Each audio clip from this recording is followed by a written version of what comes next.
बिस्मिल्लाहिर्रहमानिर्रहीम अस्सलाम वालेकुम। Welcome two way of learning. आज का लेक्चर हमारा वेरी वेरी इंपॉर्टेंट होने वाला है। आज के लेक्चर के अंदर ऑलमोस्ट सारे के सारे सब्जेक्ट के very very important and repeated MCQs इंशाल्लाह डिस्कस करने वाले हैं। So let's started our today video lecture. अच्छा students, very very important video lecture discuss करने वाले हैं। आज की वीडियो का क्वेश्चन नंबर 1 है हमारे पास, दुनिया का सबसे बड़ा समुद्र कौन सा है, यानी which is the largest ocean in the world. दुनिया का सबसे बड़ा जो समुद्र कौन सा है, वो हमारे पास यहाँ पर ऑप्शन देखें। सबसे पहले अटलांटिक ओशन है, इंडियन ओशन है, आर्कटिक ओशन है, पैसिफिक ओशन है। तो सबसे बड़ा हमारे पास कौन सा होगा? पैसिफिक ओशन हो जाएगा। अगर इसके हम डिटेल के अंदर आए तो सबसे पहले देखें, लार्जेस्ट ओशन हमारे पास पैसिफिक ओशन है। सेकंड नंबर के ऊपर अगर हम स्मॉलेस्ट ओशंस की बात करें तो आर्कटिक ओशंस है। वेरी वेरी इंपॉर्टेंट क्वेश्चन है। एक क्वेश्चन आप लोगों का ऑलमोस्ट हर बार इस पोर्शन के अंदर से और इसमें से लिए जाते हैं, ठीक है। या स्मॉलेस्ट पूछा जाता है, या डीपेस्ट पूछा जाता है, या लार्जेस्ट पूछा जाता है, यानी कोई भी इनमें से एक जो है वो पूछा जाता है। डीपेस्ट पॉइंट की अगर बात करें यहाँ पर हमारे पास कौन सा है? मेरीना ट्रेंच यहाँ पर डीपेस्ट पॉइंट है, ठीक है। अगर हम बात करें यहाँ पर कवर्ड अबाउट, ये तकरीबन 30% ऑफ अर्थ का ये क्या करता है? कवर्ड करता है। ये जो हमारे पास ओशंस है, पैसिफिक ओशंस की बात की जा रही है, तो ये हमें कहां पर नजर आता है?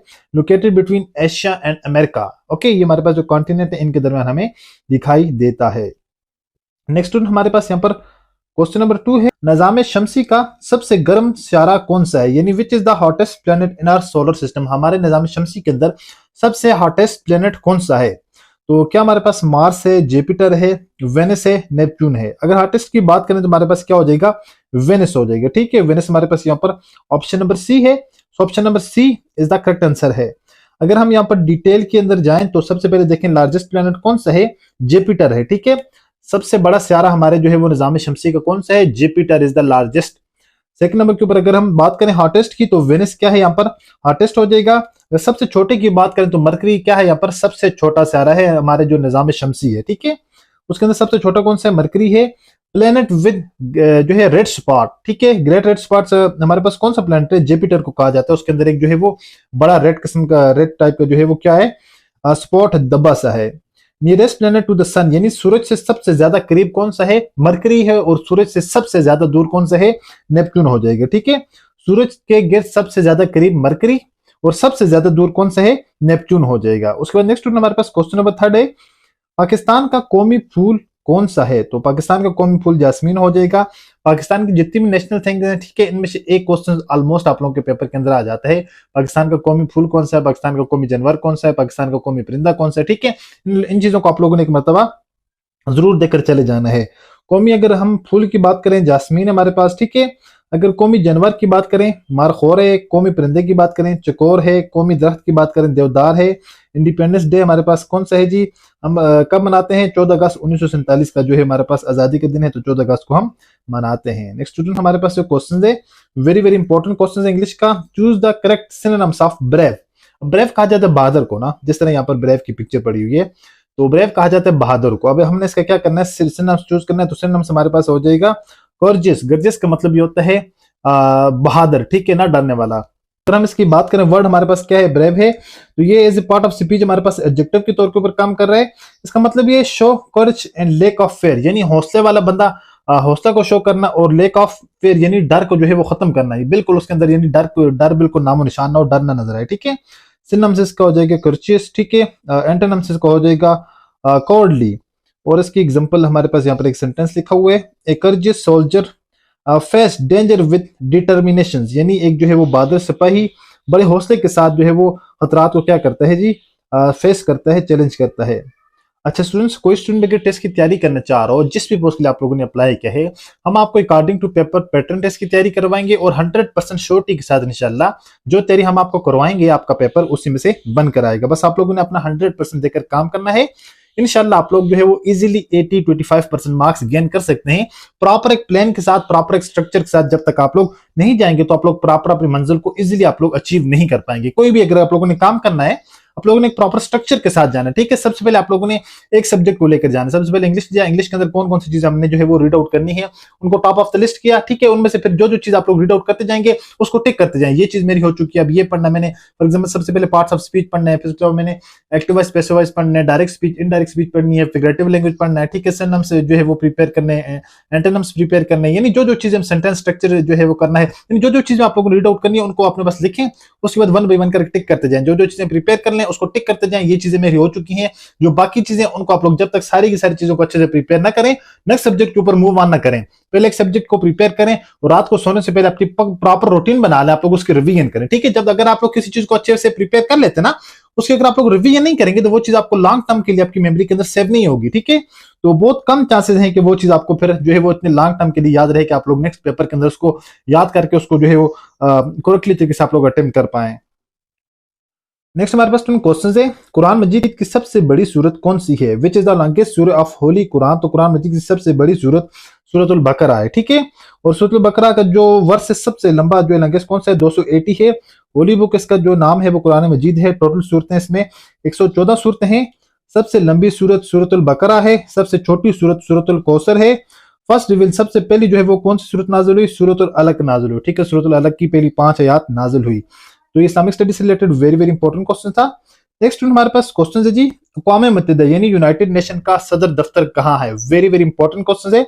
Where is the headquarter of United Nation located? United Nation का हमें जो है वो सदर दफ्तर कहाँ दिखाई देता है? तो करेक्ट आंसर हमारे पास हो जाएगा न्यूयॉर्क। अगर इसकी बात करें तो ये कब बना? 1945 यानी 1945 के अंदर बना यूनाइटेड नेशन। हेडक्वार्टर्स का कहां पर है? न्यूयॉर्क के अंदर है। टोटल जो है वो मेंबर कंट्रीज इसके अंदर कितने हैं? 193 जो है वो टोटल मेंबर हैं यूनाइटेड नेशंस के। तो इसका जो सेक्रेटरी है एंथोनियो गेटर्स, इसका जो है वो सेक्रेटरी जनरल है। अगर इसका मेन पर्पस बात करें तो इसका मेन जो पर्पस है वो वर्ल्ड यानी पूरी दुनिया का जो है वो अमन बरकरार रखना इसका मेन पर्पस है। अगर इसके ऑफिशियल लैंग्वेज की बात करें तो ऑफिशियल लैंग्वेज की तकरीबन अब 6 हैं, ठीक है। पहले 5 थी, अब इसकी ऑफिशियल लैंग्वेज 6 हैं यूनाइटेड नेशंस की। उसके बाद हमारे पास जो नेक्स्ट क्वेश्चन है वेरी वेरी इंपॉर्टेंट क्वेश्चन है, इसको भी आप लोग देख लें विद डिटेल। इंसानी जिस्म का सबसे बड़ा उज़्व कौन सा है? What is the largest organ of the human body? Human body का सबसे लार्जेस्ट ऑर्गन कौन सा है? तो स्किन जो है वो ह्यूमन बॉडी का सबसे लार्जेस्ट ऑर्गन हो जाएगा। अगर हम इसके फैक्ट्स के अंदर जो डिटेल डिस्कस करें, लार्जेस्ट ऑर्गन हमारा स्किन हो जाएगा। लार्जेस्ट इंटरनल ऑर्गन कौन सा है? देखें दो तरह के, एक लार्जेस्ट ऑर्गन है, एक लार्जेस्ट इंटरनल ऑर्गन। जिस वक्त इंटरनल ऑर्गन की बात आएगी तो आप लोगों के पास करेक्ट आंसर हो जाएगा लिवर, ठीक है। तो यहाँ पर वो कौन सा हो गया? लार्जेस्ट इंटरनल ऑर्गन जो है वो लिवर है। ब्रेन कंट्रोल, ब्रेन का क्या काम करता है? यानी सारी की सारी जो बॉडी के फंक्शंस हैं उनको क्या करता है? ये कंट्रोल करता है। हार्ट का काम, दिल का काम जो है वो ब्लड को पंप करता है। एक जो एडल्ट बंदा होता है उसके अंदर कितनी हड्डियां होती हैं? 206 हड्डियां होती हैं। वेरी वेरी इंपॉर्टेंट क्वेश्चन है। नेक्स्ट हमारे पास क्वेश्चन है, दुनिया का सबसे बड़ा लैंड लॉक कंट्री कौन सा है? विच is the largest land lock country in the world? अच्छा, लैंड लॉक कंट्री कौन सी कंट्री होती है? कोई भी एक मुल्क होना, कोई भी एक कंट्री है, एक फॉर एग्जांपल ये हमारे पास हम कहते हैं कंट्री है, इस कंट्री की डायरेक्ट जो है वो सी तक एक्सेस नहीं हो, ना हो जिस कंट्री की, उसको हम डायरेक्ट कहते हैं हमारे पास क्या है जी? लैंड लॉक कंट्री हो जाएगी। तो दुनिया की सबसे बड़ी लैंड लॉक कंट्री कौन सी है? तो काजाकिस्तान है, ठीक है। Kazakhstan is the largest land lock country in the world. अगर लैंड लॉक कंट्री की डिटेल के अंदर थोड़ी हम जाएं, सबसे बड़े पहले हमारे पास काजाकिस्तान हो जाएगा। Largest land lock country Asia, यानी एशिया के अंदर सबसे लार्जेस्ट लैंड लॉक कंट्री कौन सी है? ये Kazakhstan largest land lock country है एशिया के अंदर, ठीक है। वेरी वेरी इंपॉर्टेंट है। अगर हम अफ्रीका के अंदर बात करें, अफ्रीका के अंदर जो है वो सबसे लार्जेस्ट कंट्री कौन सी है? लैंड लॉक कंट्री, तो चैड हो गया। नेक्स्ट हमारे पास है जी largest land lock country in South America. South America के अंदर जो है वो बोलिविया जो है ये एक कंट्री है जो कि लैंड लॉक कंट्री है। और अगर हम बात करें land lock country in the world, total land lock country कितनी है जी? 44 टोटल लैंड लॉक कंट्री हैं पूरी दुनिया के अंदर। तो इसके रिलेटेड भी ऑलमोस्ट एक क्वेश्चन आ जाता है। सो ये वेरी वेरी इंपॉर्टेंट एमसीक्यूज है। नेक्स्ट अगर हम बात करें वर्ल्ड डे कब मनाया जाता है जी? वर्ल्ड वाटर डे कब मनाया जाता है?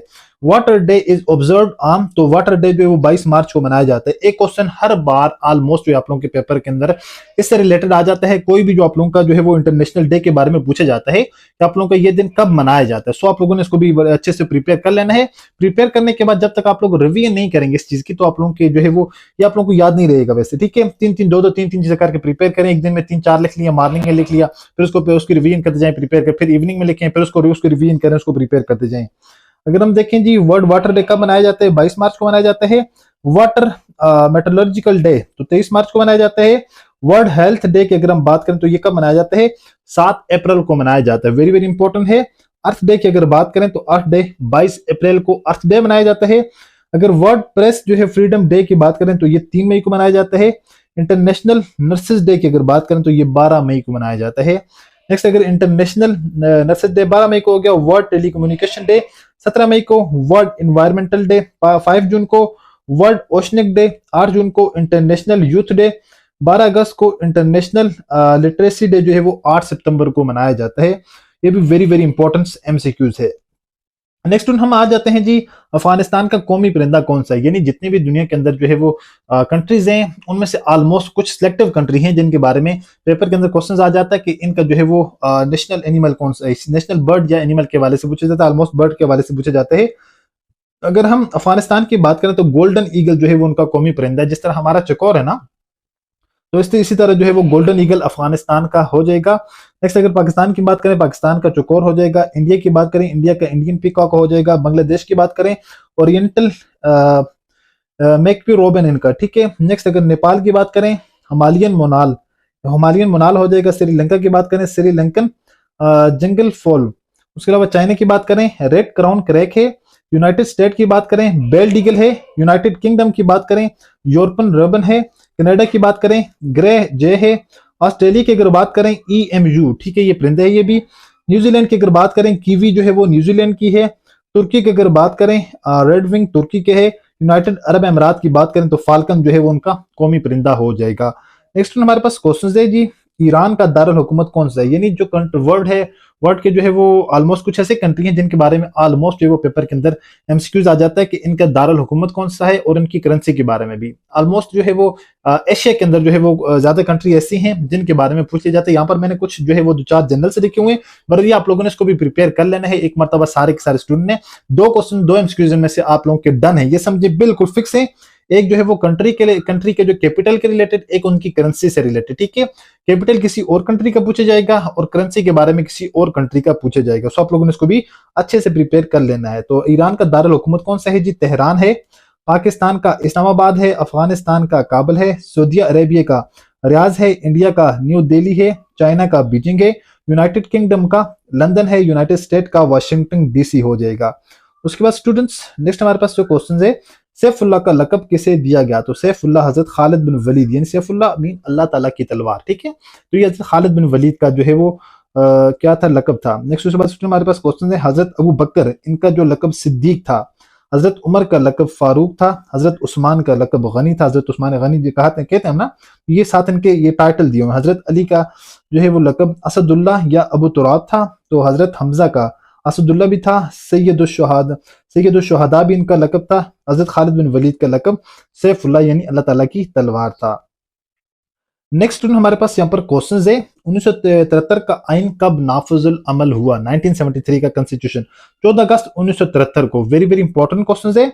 अगर हम यहाँ पर बात करें ऑब्जेक्टिव रेजोल्यूशन की, 12 मार्च 1949 को सबसे पहले ऑब्जेक्टिव रेजोल्यूशन पेश की गई। ऑब्जेक्टिव रेजोल्यूशन असल में क्या चीज थी, एक बेसिक एक स्ट्रक्चर था, बेसिक एक ढांचा था, जिसकी बेस के ऊपर 1956 का 1956 का जो है वो फिर आइन बनाया गया था, ठीक है। यानी इसमें बेसिक बेसिक निकात जो थे वो सबसे पहले ऑब्जेक्टिव रेजोल्यूशन के अंदर पेश किए गए थे, ठीक है, जिसको लियाकत अली खान ने पेश किया था। कब पेश किया था, 12 मार्च 1949 को। किसने, लियाकत अली खान ने। दूसरे आइन की अगर बात करें, 1956 का आइन 1956 कॉन्स्टिट्यूशन 23 मार्च 1956 को पेश किया गया। तो किसने पेश किया, चौधरी मोहम्मद अली ने, ठीक है। नेक्स्ट हमारे पास 1962 का आइन कॉन्स्टिट्यूशन था, तो ये अयूब खान का अपना बनाया था। 8 जून 1962 को जो है वो नाफिजुल अमल हुआ, और किसने किया, अयूब खान ने किया, ठीक है। उसके बाद 1973 का जो कॉन्स्टिट्यूशन था, आइन था, वो कब हुआ, 14 अगस्त 1973 को, और करने वाला कौन था, जुल्फकार अली भट्टो, ठीक है। तो ये जुल्फकार अली भट्टो ने ये वाला आइन जो है वो नाफिज किया था 1973 का, जो अभी तक पाकिस्तान के अंदर चल रहा है, जिसके अंदर जो डिफरेंट जो है वो तरमीम होती रहती है साथ साथ मफादात को देखते हुए। आई होप स्टूडेंट्स आज के लेक्चर के अंदर जितनी भी सारी की सारी चीजें डिस्कस की हैं आपको समझ आ चुकी होंगी। फर्दर किसी स्टूडेंट का कोई भी क्वेश्चन हो या आप लोगों ने टेस्ट की तैयारी करनी है, तो आप लोग हमारे दिए गए नंबर पर व्हाट्सएप पर हमसे रब्ता कर सकते हैं। होपफुली स्टूडेंट सारी की सारी चीजें आपको समझ आ चुकी होंगी। मिलते हैं नेक्स्ट वीडियो लेक्चर में इसी तरह एक और इन्फॉर्मेटिव वीडियो के साथ। अपनी दुआ में याद रखिएगा और देखते रहिए channel way of learning. Allah Hafiz.